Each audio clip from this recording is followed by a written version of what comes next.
And we're really delighted that you can join us this morning for today's session, which is called Buying and Selling an Investment Property, What You Need to Know. My name is Elaine Peterson, and I'm a partner in the real estate practice at Brodies. And I'm really pleased to be joined this morning by my colleague Jordan Reid, who is also an associate in the real estate team. Jordan and I both regularly act for investors, property funds and lenders in relation to the acquisition and disposal of investment properties. And that's what we're going to talk to you about this morning. And really the reason for choosing this topic is that buying and selling an investment property is kind of at the core of what we do here at the real estate team at Brodies. And for any trainees or newly qualified solicitors, there's just such a great opportunity to get you involved in these types of transactions. And as we go through the session, we expect that we'll be talking about some properties and types of clients that you will have heard of. So hopefully this gives you a real feel for what it's like to work in our team. So going on to the next slide, this just sets out what we're going to cover this morning. We're going to start off by looking at what is an investment property. It's a term that you'll have heard probably being used, but might not know exactly what it means. So we're going to cover that. We're then going to take a look at a typical roadmap for these types of transactions so that you know, or you know what to expect. And then Jordan's going to take you through some of the different documents and work streams which are likely to be involved, and the really important role which a trainee or a newly qualified solicitor will have in these transactions. And we're also going to cover some practical examples which will hopefully help to put it in context for you. So if we could move on to our next slide, please. I'm going to start off by having a look at what is actually meant by the term investment property. Now, I mentioned in the introduction, you've probably heard this term being used, and it's used quite a lot in the real estate sector. And really what this tends to mean is that the property is owned for the purpose of producing income for the owner. Now, normally what that means is that the property is not occupied by the owner, and it is instead let to a third party, or perhaps several third parties, who pay rent to the owner for using the property. And it's this rent that then creates the income from the property for the owner. Now, lots of different types of properties, or use classes as we tend to call them in the real estate sector, can fall under the term investment property. But just to give you some examples of the most common types which we regularly deal with, an example would be an office block like the one I'm sitting in today in our Glasgow office, shopping centres and retail parks, which I'm sure you're all familiar with, or, for example, industrial estates where you've got lots of different units that different occupiers use, and it's maybe owned by one owner. Over the kind of last 10 to 15 year period, we've also seen other specific use classes become quite popular. And it's quite common to hear these referred to as alternative types of investment properties. And that includes asset classes such as student accommodation, which some of you might be familiar with or staying in at the moment. Build to rent, or the private rented sector, is possibly also another term you may have heard. And that's where a commercial entity owns a residential block, and then the individual flats are let out to tenants to live in, but also there's common facilities for the parties to use. And also retirement living is one which there's been quite a lot of discussion about in the real estate sector, and that's for elderly living accommodation, again with common facilities, so quite similar actually to some of the purpose-built student accommodation, but obviously for a slightly older age group. All types of entities may acquire an investment property, but the common examples of the types of clients that we act for at Brodies are institutional investors. And this is a term which is often used to refer to, for example, employee pension funds, insurance companies, the old kind of style mutual funds where investment is made in property to make a return to those policyholders. The kind of flip side of that is private equity funds. And this term is often referred to as PE, which just basically stands for private equity money. And that's an alternative source of funds, which tends to be a bit more private, away from the public institutional type investors. It is also possible for an investment property to be owned by an individual, but in practice, we do tend to see these types of properties being owned more by corporate entities. Quite often there's maybe a tax benefit for doing it that way, or also just from a practical perspective, where we're talking about larger types of assets like office blocks or shopping centres. There's just the obvious reason that these buildings are quite often worth millions of pounds, so there's perhaps less individual investment in these types of properties. Lenders and banks and other types of financial institutions will also quite often be involved in these types of transactions, as they may be providing funding to the owners to purchase or sometimes develop the properties, and we'll come on to talk about that shortly. So if we can move on to the next slide, please. This is just to give you an example of what the life cycle of an investment property might look like, so that you can see the various different steps from the investor's perspective. Now, this can really depend on the type of property and also what the investor's plans are, but it hopefully gives you a feel for the kind of process and why the investor's really buying the property in the first place. So the first step is obviously the acquisition of the property, and we're going to come on to look at that purchase process in a bit more detail shortly, because that's really, as lawyers, where we're really involved. It's also possible that the buyer may look to put funding in, as I mentioned, from an external bank or lender to complete the purchase of the property if they need to raise the funds to actually buy the property in the first place, a bit similar to where individuals get mortgages to buy their own houses, but just maybe on a larger scale. Or an investor may buy the property through its own funds and then look to put funding in at a later date. Or it is possible that they may hold the property what we call debt-free, and that would mean that there's no external lender involved. Once the investor completes the purchase of the property, if they are a commercial property fund, it's quite likely they will probably have a plan for what they want to do with the property whilst they're owning it. And they're likely to also have a target timescale as to how long they're expecting to own the property before they bring it back to the market to resell it. And what they really want to do with their property strategy whilst they're owning it is to try and maximise the income, and also to ensure that when they do bring the property back to market to resell it, they're able to do so for as good a price as possible, and ideally to try and make some kind of profit. Now, the strategy for each property will really depend on the nature of the property, but to go back to the example of a shopping centre, the strategy may be to try and find tenants for some of the vacant units to increase the rent which the owner is able to receive. They may look, if they've got some tenants where their leases are going to be coming to an end shortly, that would bring an end to that income stream. So they may try to have discussions with those tenants to say, if you stay in occupation for however many more years, we can extend the lease. So that creates a kind of increase in the income stream as well. And they may also look to see if there's parts of the property which are currently unused. So, for example, is there undeveloped space where they could create new shopping units?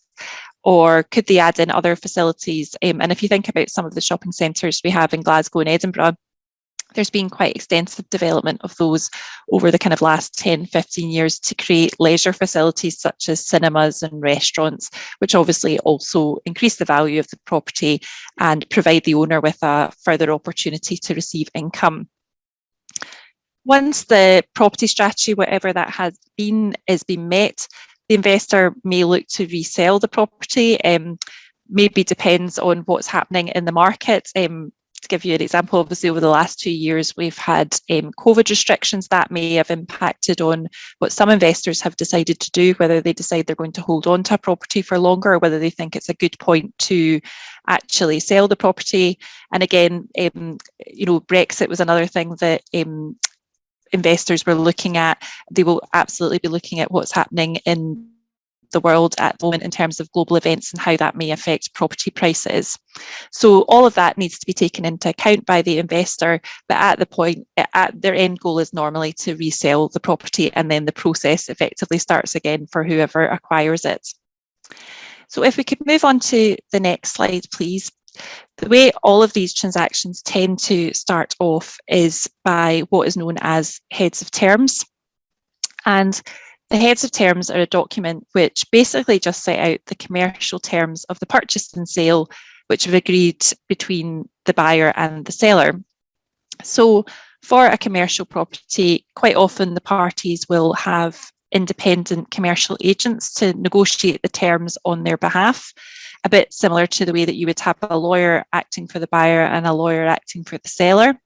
So they may have a commercial agent advising them, for example, on what's an appropriate price to pay for the property, what terms they think should be included, whether they think what an appropriate timescale should be.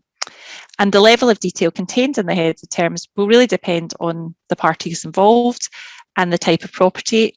We do see heads of terms which are quite brief and are only 1 page long. And then on the other hand, they can run several pages with quite detailed terms. So heads of terms are going to be quite an individual document, but the common terms, just to give you a feel of what's likely to be included, are you would always expect the price, which is pretty fundamental. What have the parties agreed that's going to be paid for the property? And quite often there might be an indication as to whether or not VAT is likely to be payable in the purchase price, so that the buyer can get an early indication as to how much money they're likely to have to put their hand in their pocket for. The heads of terms will probably also cover if there are any suspensive conditions, which is a bit of a mouthful for this time in the morning. Suspensive conditions are just basically terms which must be satisfied prior to the purchase of the property completing. So, for example, a buyer may require a planning consent for development of the property to be obtained before they will buy the property. Or if there's been environmental concerns, they may want to see a clear environmental search before they'll go ahead, so that they know that they're happy with everything. I mentioned that quite often the heads of terms will set out a proposed timescale to which the parties are agreeing to work to. So, for example, they may agree that the contract must be entered into within, say, 6 weeks of the lawyers being instructed, and for the purchase to complete within 4 weeks after that. However, timeframes are really going to depend on the type of property, and also if the buyer is going to be putting in funding, that will also need to be factored in, because it's also quite likely that an external lender will have their own timescales as well for making funds available. You would expect that the heads of terms will also contain any other specific terms which have been agreed for that particular transaction. So, for example, if a deposit requires to be paid, deposits do tend to be less common in commercial transactions in Scotland than they are in England, but we do still sometimes see these being agreed. Or if a rent-free period has been agreed with a tenant that the seller will pay to the buyer, for the example, a rent-free period that's been given to a tenant to top that up at completion. So once the commercial terms are agreed between the parties, the heads of terms are normally passed across to the buyers and the sellers' lawyers to progress the legal aspects of the transaction, which is where we really get involved. And I'm going to pass you over to Jordan, who's now going to give you an overview of what's likely to happen next. Great, thanks Elaine, and morning everyone. So as Elaine says, the transaction will kick off at the heads of terms stage. Once those are agreed, copies will be passed to the lawyers for both parties, and that allows the lawyers to get started. It's worth mentioning that for the purposes of today, we're obviously looking at this from the real estate lawyer's perspective, but depending on the nature and the scale of the deal that you're working on, you're likely to be working as part of a larger deal team. So from a legal perspective, you might have colleagues in your tax, planning or construction teams helping out, but the client might also have their own external advisors on board. It's not unusual for a client to have a preferred tax advisor or a planning consultant or a technical advisor, and they might come on board to help with the transaction. Each member of that deal team will have their own roles and responsibilities, so we'll take time at the start of the transaction to establish who's in the deal team and exactly what role each member of that deal team will take. Usually, as the real estate lawyer, you'll be the lead lawyer on the deal, so you'll be responsible for coordinating the deal team and generally just making sure that the transaction is moving in the right direction. So there's a little bit of a project management role for you to take on, as well as the legal role. So once you have your deal team in place, the first stage of the transaction is the due diligence exercise. That's really a fact-finding mission where the seller discloses all of the information that they hold in relation to the property, and the purchaser then has the opportunity to audit that information.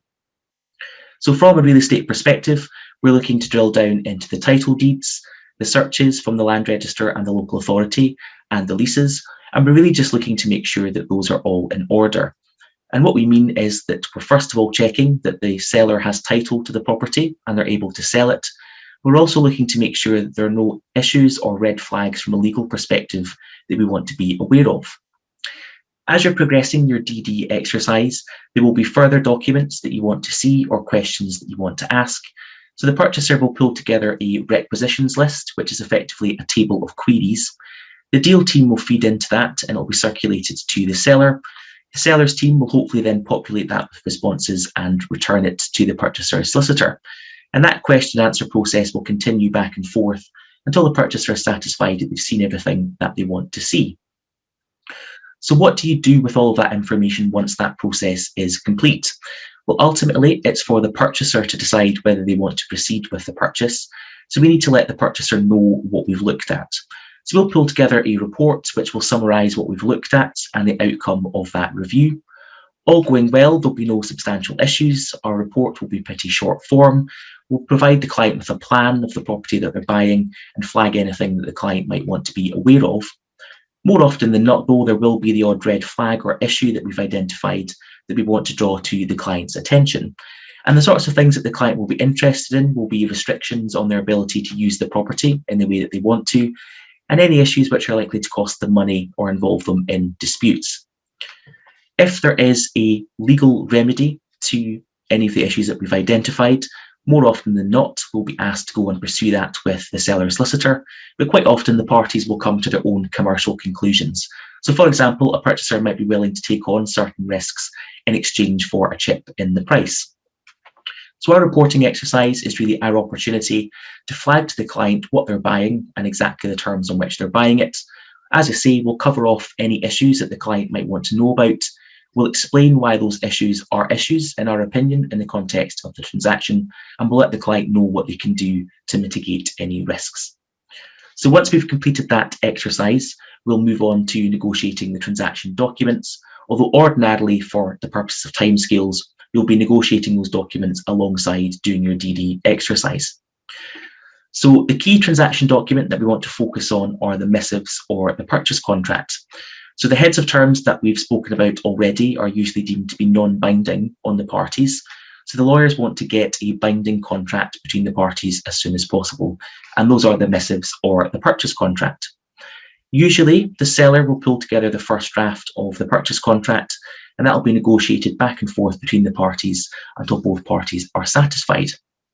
The missives will cover off the key commercial terms of the deal that are reflected in the heads of terms, but it'll also cover off a series of warranties or standard confirmations that the seller is giving to the purchaser.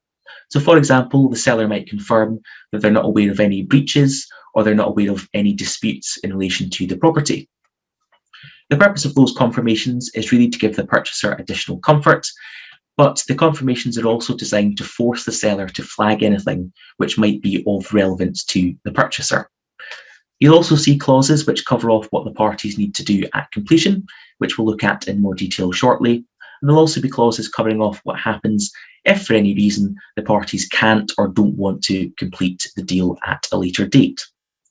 It's also worth flagging that as part of your contract, there'll usually be a clause which states that the purchaser buys the property subject to anything which has been disclosed by the seller. The relevance of that is that if the seller has disclosed anything as part of that DD exercise, the purchaser is deemed to be aware of that, regardless of whether they've actually read that document or not. So that's why it's important, as part of your DD exercise, to make sure that all of the documents disclosed have been reviewed, and they've been reviewed by the correct member of the deal team.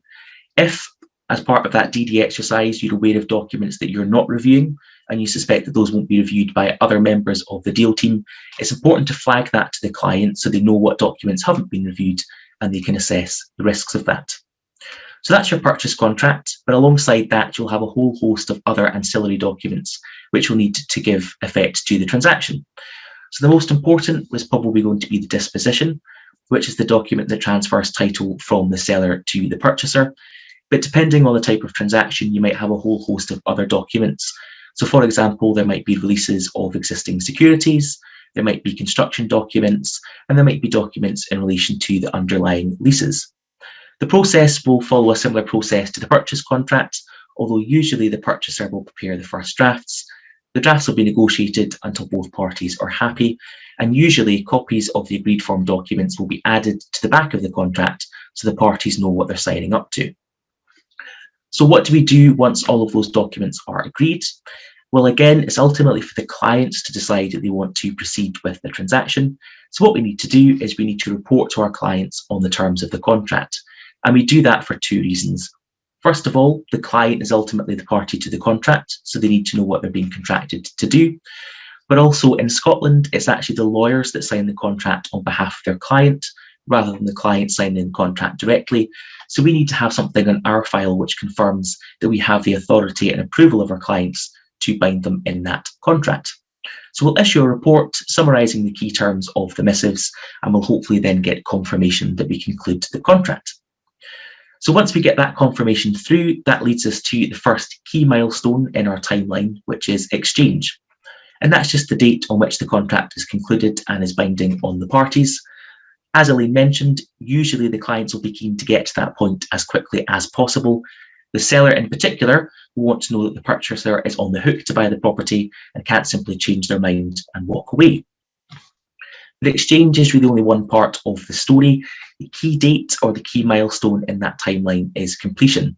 That's the day on which the transaction settles, the purchaser pays their money and gets the property in return. So if you think about it in the context of buying a house, completion is the day that the purchaser gets their keys.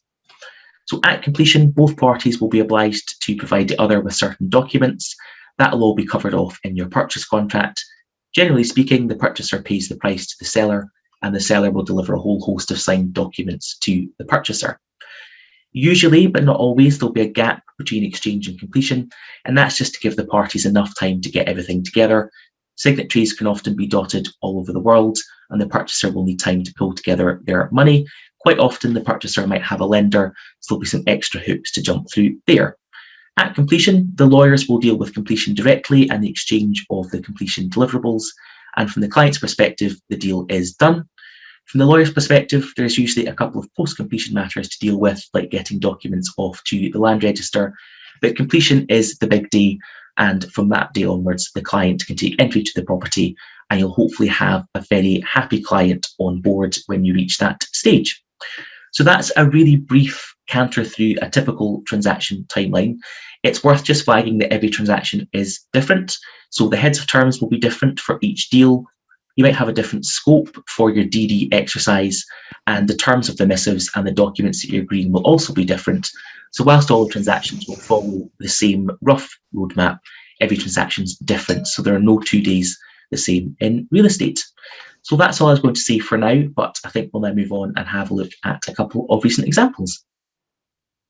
Thank you, Jordan. And just to remind everybody, I can see we've got a couple of queries coming through, but if anyone's got anything that they would like to ask us, either about just real estate generally, that's maybe leaving us quite open, Jordan, but or just what it's like to be a trainee or an NQ in real estate, feel free to pop those in the chat bar and we'll absolutely pick those up at the end. So hopefully that's given you a bit of an overview of kind of how these things tend to work from the lawyer's perspective, a bit about how it works from the client's perspective as well, and the types of parties involved. But just to put it in context for you, we thought it would just be useful to finish off just to give you some examples of some recent investment transactions that the team have been involved in here, and Jordan and I have been involved together on a couple of these transactions as well. So if we could move on to the next slide, please. This one is the garment factory in Glasgow.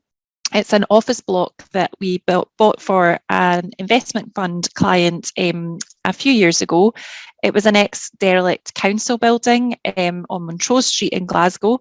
And if you've not come across it, I would really recommend having a Google of it after the session so you can see what the clients have done with this property.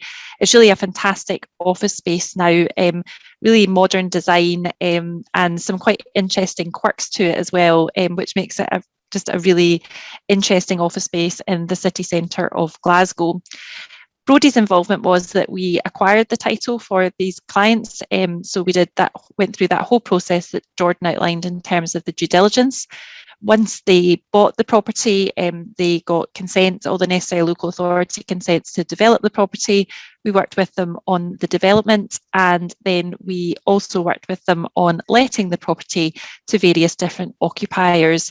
And there's a range of different office spaces available in this building, and they've won quite a few different design awards for this property. So it's a really good example of one where we've kind of gone through that full timeline with the client and just been involved at every step of the way, which is really satisfying. And I think that's one of the real positives about working in property, is it's quite tangible and you can really see the end results of what you're working on with the client and with the wider team here at Brodies. I think we're going to move on to the next slide, please. And Jordan, do you want to say a couple of words about this one? This is one that we both worked on together. Yeah, absolutely. So I thought I would use Maxim Park as an example, as it's one of the first investment deals that I worked on as an NQ in the team. So for those of you who've driven from Edinburgh to Glasgow, you'll probably have seen Maxim. It's a huge office park just off M8 at Eurocentral, and we were involved in acquiring that. But I thought I'd mention it in the context of us selling on to another client that was actually represented by Brodies. So for various commercial reasons, Elaine and I have fond memories of this transaction because we had to work through our transaction timeline from heads of terms to exchange in 4 days, which seems to be an artificially short period of time, but that's what was required. So I thought I would just briefly talk about what I did as an NQ or a junior lawyer in the team. So my role was really in the period to exchange, making sure that we were progressing through that DD exercise quickly, getting all the information to the purchaser solicitor as quickly as possible. It was quite a complicated title. There was quite a lot of documents to get through. There were also a lot of transaction documents to get through. I think there were 20 to 30 added to the back of the contract. So my role was really making sure that all of those were being drafted and negotiated throughout the course of that short week so that we were ready to go on the exchange day on the Friday. And then post-exchange, my responsibility was really making sure that we had all of the documents we needed at completion and looking after completion. Despite the fact it was quite a chunky deal, a lot of documents flying around, with some good teamwork and some organisation skills, I think we managed to get completion done pretty early on completion morning, which isn't bad going. It was a really interesting deal to do. I still kind of talk about it now, 5 or 6 years later, and it's just a good example of working as a junior lawyer on a chunky deal. You really are valued in your role working on these deals, and you have an important role to play. So definitely a good one to be involved in. Thanks, Jordan. And then if we could just flick to the next slide. The last example is one that hopefully is really familiar to most people on this call. The team here has recently acquired Silverburn for a client. The fire alarm is now just, the test alarm at Brodies is now just going off. So Jordan, do you want to maybe cover this, and I'll just put myself on mute? No problem. So we were recently involved in acquiring and putting in funding for Silverburn. So we had a huge team involved in that process, and it's just an example of how these teams can work differently. So we had a whole host of more senior lawyers doing the reporting exercise, and then some more junior lawyers working on things like pulling together the report on title and covering off some of the lease reporting. On these transactions where there are lots of tenants and it's a chunky, valuable deal, there's lots of work to be done. It's a nice example of working as part of a wider team. We had banking colleagues, we had planning colleagues, we had litigation and construction colleagues on board. And these deals are particularly interesting because most of us in the Central Belt have been to Silverburn or we're aware of Silverburn. So when you're going through the DD process, when you're actually doing the transaction, you're seeing shops that you've been to, or you're thinking, oh, I've parked in that car park, I've been to those leisure facilities. And it's just quite nice to be working on chunky deals which are in the news. And next time you go to Silverburn, you can think, I helped to get that over the line, which is quite a good feeling. Thanks, Jordan. Now, there's a test of the fire alarm in the Glasgow office every Wednesday morning at 10 o'clock. I think it's hopefully gone off, but if it goes off again, Jordan can take over. So thank you for sticking with us. We hope you found that useful. I've had a wee look at the chat bar. If anyone's got any questions, again, feel free just to pop them in just now. There's been a couple of queries coming in, really more kind of about how, like, the kind of trainee NQ role. done a real estate seat to look at jobs as an NQ. I know you did do a real estate seat, but do you want to maybe talk a bit about that as to whether or not that would be a barrier to people applying for jobs in real estate? Yeah, absolutely. I would say that you definitely don't need to have done a real estate seat to take a job in real estate. We all know from your traineeship that you get a matter of 6 or 8 months to try and get up to speed with a particular legal area. So you can easily do the same thing as an NQ. You've got the time to get up to speed. I think what's good about real estate, and we've hopefully kind of got across today, is that it's very transactional. You're working on getting deals done. You're working with other lawyers in different departments. So if you have experience working in those other teams like construction or banking, for example, there are absolutely elements of that role that you can take to working in real estate. All of the legal knowledge that you need to get, you're going to build that up anyway once you start. Even if you've done a real estate seat, you don't join the team and suddenly know everything. So if you're interested in real estate and you'd like to take a job in real estate, then absolutely don't worry if you've not had the chance to have a real estate seat in your traineeship. You can absolutely just get stuck in, and there's plenty of opportunities for you to do that.